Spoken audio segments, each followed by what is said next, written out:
Good afternoon to everybody and welcome to Gurukul Pacific. Pacific Group of Education has three universities at its credit, and amongst these, Pacific Academy of Higher Education and Research stands as a world-class university with global employability. Pacific Group aims to develop youths in the field of management, medicine, engineering, science, education, law, and many more, and above all, agriculture.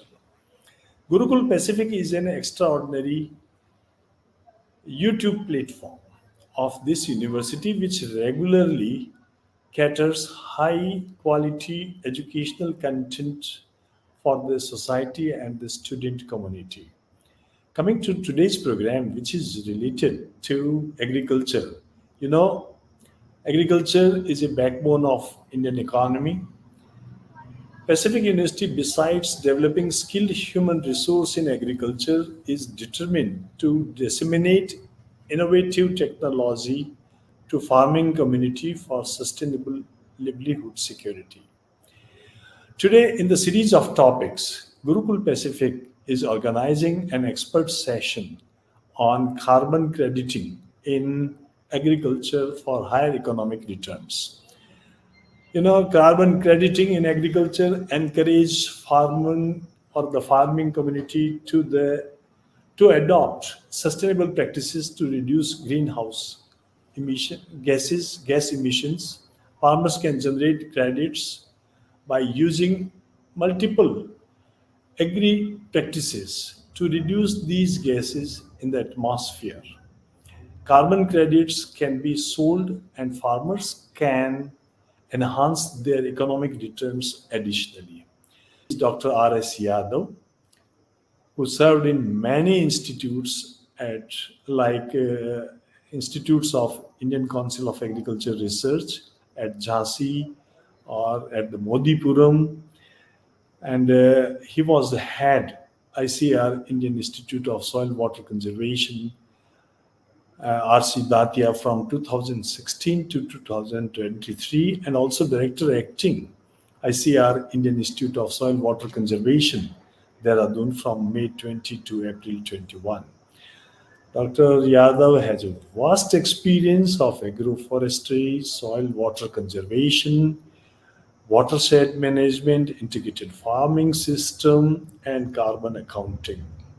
Dr. Yadav is a fellow of Indian Society of Agroforestry and a recipient of prestigious Vasant Rao Naik Award for his outstanding contribution in terms of research and application in dryland farming system. I personally welcome both the speakers. On behalf of Pacific Gurukul, we welcome you, sir. And I now request Professor Dr. Yadav to deliberate about the important topic, and this will enhance the knowledge of our faculties, students, as well as the farming community, which will be directly related to them. So, Dr. Yadav, please welcome. Over to Dr. Yadav. Thank you, sir. Thank you. Welcome.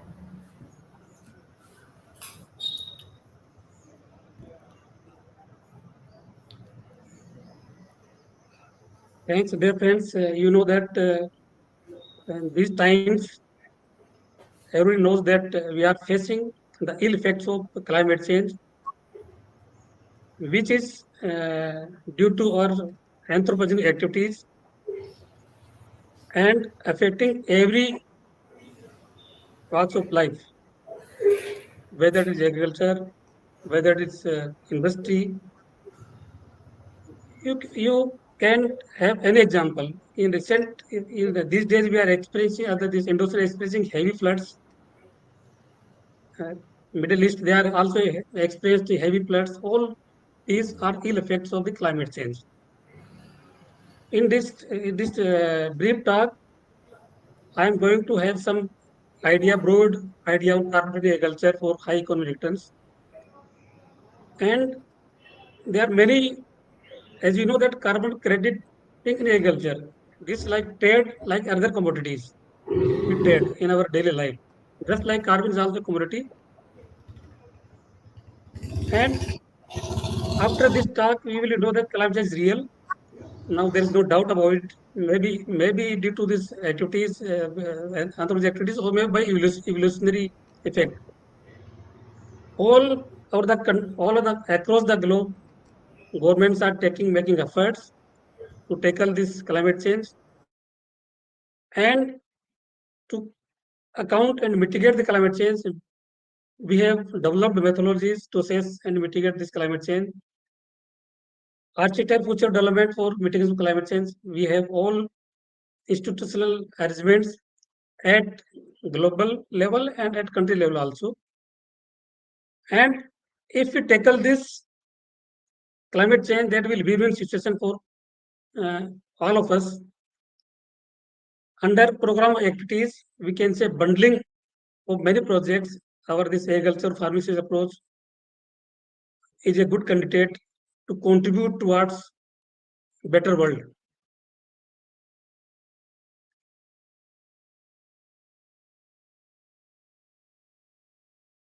Climate change, I will, world institutes are there. I will give some broad view of carbon trading.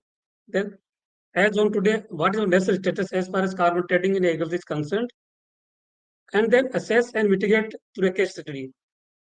Before carbon trading, we should know how much activities contributed towards climate change. Then only we can say, yes, these are the hotspots to be tackled for mitigation actions. The need of the hour to increase oxygen and to decrease carbon. That is possible through mitigation approaches across the different domain. And if you want to live on this earth in better condition, then we have to have contained this increase, temperature increase within the limits of 2 degrees Celsius, or we can say we should try to make it at least 1.5 degrees Celsius. And that requires action from all fronts, not only industry, agriculture too. And in this, we can contribute a lot. Being institution in agriculture, be it any private, any public sector industries or ICR, all we have the responsibility to strive in right earnest to making agriculture sustainable through using this carbon trading in agriculture. And UNFCCC Article 4 says that we have to develop, periodically update, publish, and make available to the concerned parties national inventories. Each country, they are supposed to present GHG emission, the efforts made to contain this this greenhouse gases within the permitted limits. That is binding under Article 4A. And a state review says that the cost to be incurred in action on climate change is far greater than action on climate change. What means that if we do not take an action, then the cost of inaction is much higher than the actions we take to mitigate the climate change. That means there cannot be any double opinion to work on mitigation of climate change. And I like to say that to go for carbon trading, we should have carbon accounting. How much activity contributes towards the greenhouse gases, and then we have to reduce those greenhouse gases. In its carbon accounting, we do this analysis of all activities, how much they are contributing, and it identifies the single source of GHG of any activity. Say we are today we will talk to agriculture, in which activities, as far as farming is concerned, which activities are the sink activities, which are the source activities. Then we'll know, yes, this X activities contribute towards more, that X activity requires more action. And then by doing so, we can level our product. Yes, my product produced from X farm is carbon positive. Then we can use this facility of carbon trading for getting CRs, carbon emission reduction. We know that 1 CR equals to 1 ton of CO2 equivalent. We know that there are mainly three greenhouse gases: methane, carbon dioxide, and nitrous oxide. Then we convert methane and N2 in terms of CO2 equivalent. So 1 ton CO2 equivalent is 1 CR, or we can say 1 voluntary carbon unit.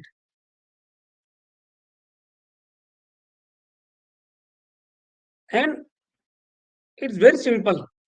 Any person who has some sort of interest in the basic climate change, he or she can do this carbon accounting. Everything is available on the resources are available on different platforms. Authority resources are there. It's only completed. Simply, we have to collect the data, active data, and then we have to multiply by emission factors. As far as is concerned, probable active data may be for animal component, what are the type animal, what are the age, number in each category, because juvenile adult products that emit different quantity of greenhouse gases.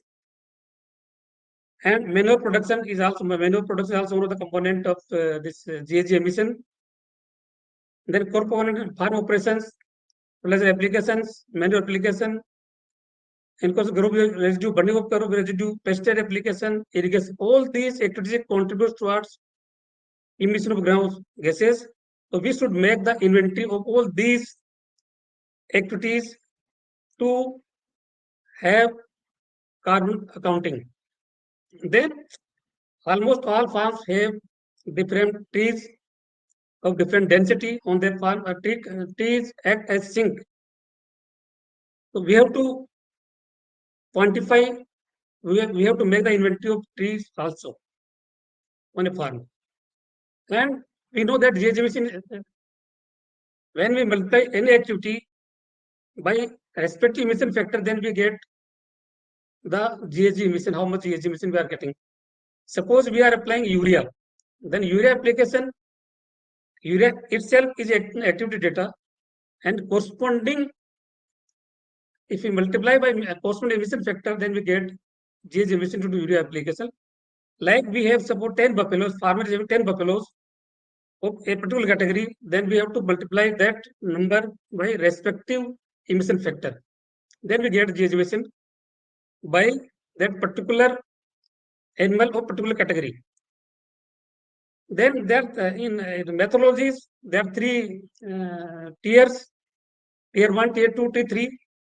If any country does not have any that default, then any emission factors, they can use the values as per required from these three tiers of those countries who are having their own emission factors and ratified by this IPCC. They can use their own emission factors also.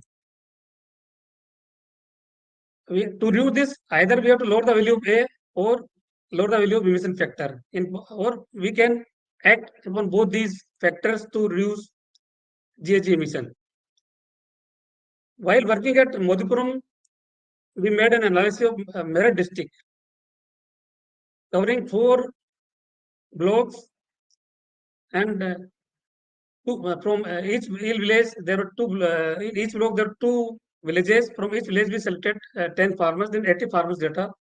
Here you can see here that, and this accounting includes everything, not only farm, household activities also, like cooking of the food, running a vehicle, like that. Everything, it includes everything. In Meerut condition, the gross greenhouse emission was 9.76 CO2 equivalent per farm household. Farm was of 2.07 hectare. That is 2.07 hectare include this is 9.76, and when we deduct the sink in the form of tree, then it's 6.16. If we see the contribution activity wise, then their livestock and manures contributes around 58%, followed by this agricultural soils, that is around 22%.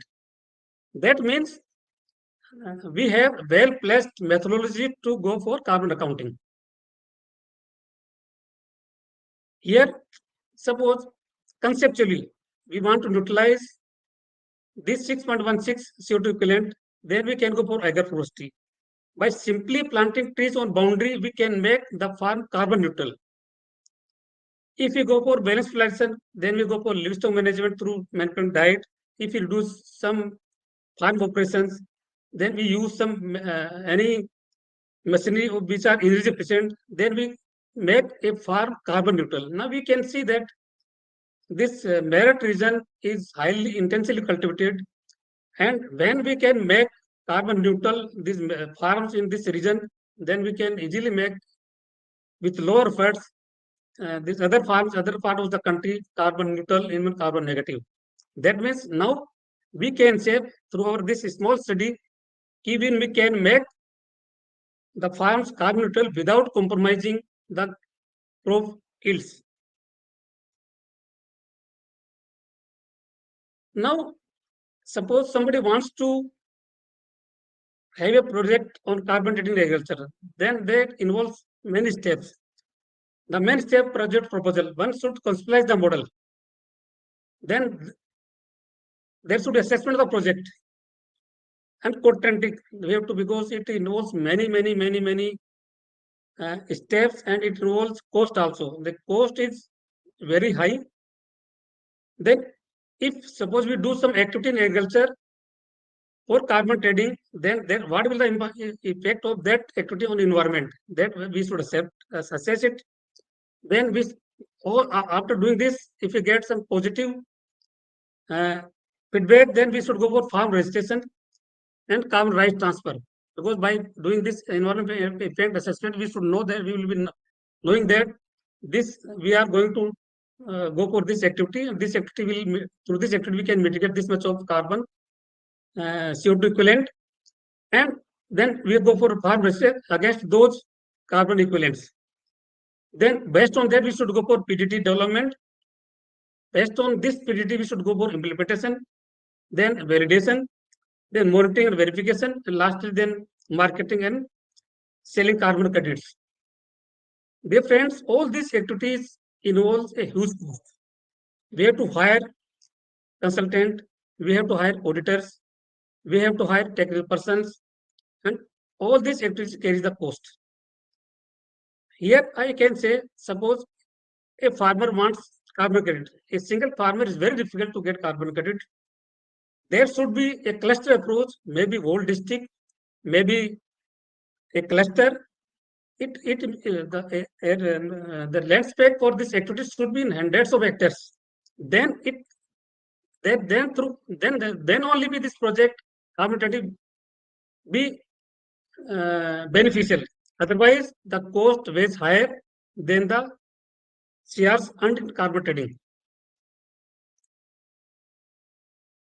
As of now, our country does not have any its own registry, but at globally we have 3 registries for registering our project. That is Vera registry, Gold Standard, and Plan Bio. Mainly this Vera and Gold, they are standard registries. We have to register on these as of now. And under Vera registry, these are the activities which are mentioned in Vera methodology. Suppose we want to reduce fertilizer application over a larger area, then we can register a project under this. Improve water irrigation management, reduce tillage. So single farmer cannot, suppose I can reduce the tillage by 50%, but this should be across the region.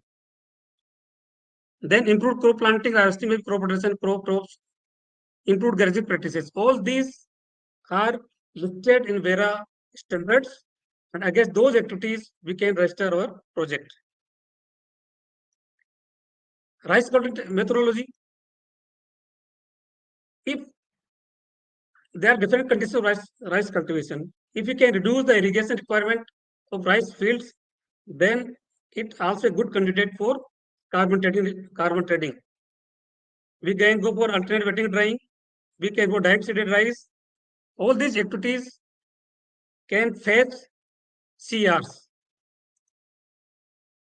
In Maharashtra, Gadchiroli, farmers for forest, they were getting merely 10,000 per hectare by continuing petty cultivation.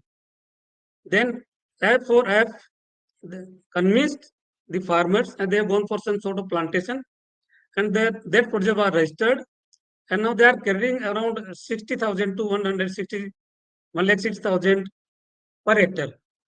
Out of this money, 70% goes to farmers and 30% to the organization which are involved in getting carbon credits for those farmers. That means it has the potential, and the land in this particular area is degraded. And government of India has taken some step recently in its carbon credit trading scheme 2003, which was notified in June 2023, and green credit program 2023 that was also notified in October 23. Now, after this, there are different committees are there. They have different roles.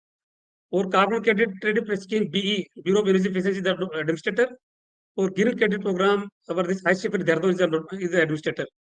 They are developing different our methodologies. They are going to develop their own registry to register the projects in the country.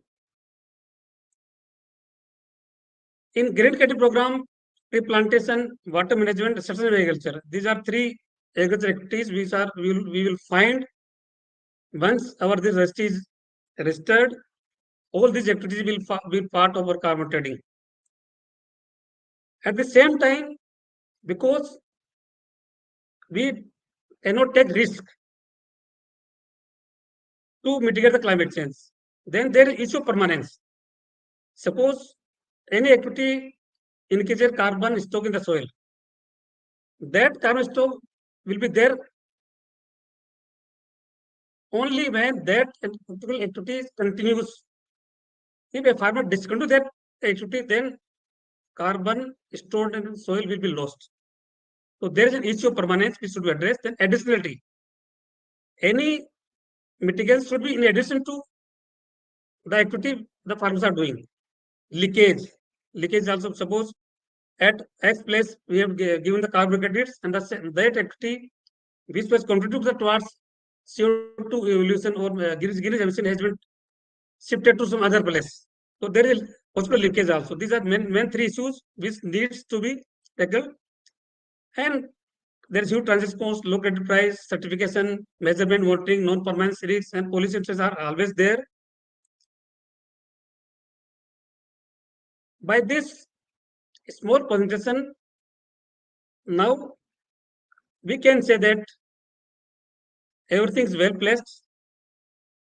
We have the methodologies to measure the greenhouse gas emission. We have the institute arrangements globally, and we are going to have institute arrangements locally in our country itself in coming 1 or 2 years. Now, to give the technical expertise, all our agricultural institutions across the country, they should develop competence, because we are going to help technically those organizations to get carbon credits for the farmers. And for that, I think I can suggest that each and every institution should have some sort of a cell which only do this business. They keep themselves abreast with the latest developments. They should have training on these issues, because, and at the same time, we are having many institutions at farmers level. They are going to play a greater role in this carbon trading. FEOs, CBOs, self-help groups are there. All those organizations, institutions at village level, at block level, regional level, they will be involved in this carbon trading. And this already we have discussed that there are three issues are there. To address those issues, how those issues will be addressed, all this will be part of methodology. If suppose some default factor is there, then it's now our responsibility to have whether that particular default value of emission factor suits to us or does not suit us, whether this is favorable or not favorable. sometimes what happens, because these default factors were developed across the countries. So there may be chances that typical emission factor is giving higher emission as far as our country is concerned. That we have to see. That's our responsibility of those who are working in this field. And one more thing is that this Green Credit Program is originated after Mission Life.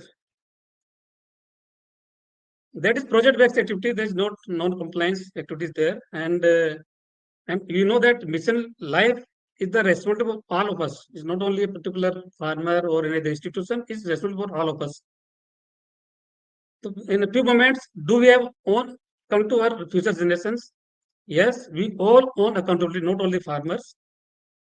And you all will agree with me that climate change facts does not recognize poor versus rich. It will affect across the poor rich, labor versus professional, Indians versus Americans, agriculture versus non-agriculture. Means this climate change is going to affect all of us, irrespective of any region, any caste, any religion. It affects will be beared by all of us. That means it is the responsibility of all of us to contribute for better environment, for better world. If so, we can reduce our fossil fuel load. Can we reduce electricity congestion? Appetite for consumerism? Can we recycle our waste and reuse the items? Yes, we can, we must. Governments, they will do their own business. Farmers will do their own business. But at the same time, we all professionals have more responsibility to contribute towards mitigating climate change. Our small change in habits can bring a lot of changes in our environment. For example, simple by skipping only one bath in a month. Speaking, use the soap twice, maybe thrice in a month. That make a lot of difference, and I do that.